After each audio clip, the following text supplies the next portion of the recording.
right, guys, we just finished this project here in Mount Pleasant. When Hardie's installed, you want there to be an 1/8 of an inch gap between the siding trim junction right here and Hardie's rules for caulking. This junction, if you will, is to put an 1/8 of a bead inside the gap, an 1/8 onto the Hardie panel, and 1/8 onto the trim. So 1/3 of the caulk to fill the gap, 1/3 on the Hardie panel, 1/3 on the trim. So the caulk should be done in a very specific way. So we actually have expert guys that come in and caulk and paint because this is primed Hardie, so this is going to be painted after. We do not recommend installing Color Plus Hardie.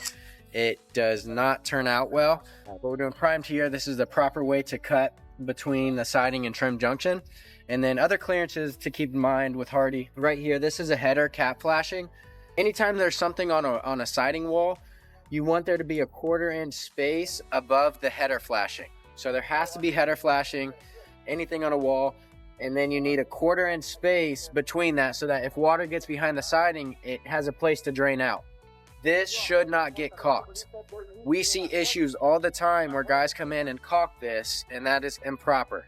You just caulk the sides, the bottom, and the sides, not the top. So this is great. Also, this clearance right here, this is another cap flashing above this band board. The guys did this beautifully. It's very clean, sleek. It looks amazing. But there has to be a gap between the Hardie and the top piece of this flashing. So this gap at the bottom of the Hardie and the top piece of this header flashing needs to be a 1/4 of an inch, at least a 1/4 of an inch. It shouldn't be any more than like 3/8, but Hardie specifies specifically a 1/4 of an inch is exactly how it needs to be done. You can see how well they mitered this corner on this metal. It's done beautifully. So this is kind of the attention to detail and everything that we talk about when we're doing Hardie. So the guys did a phenomenal job doing this.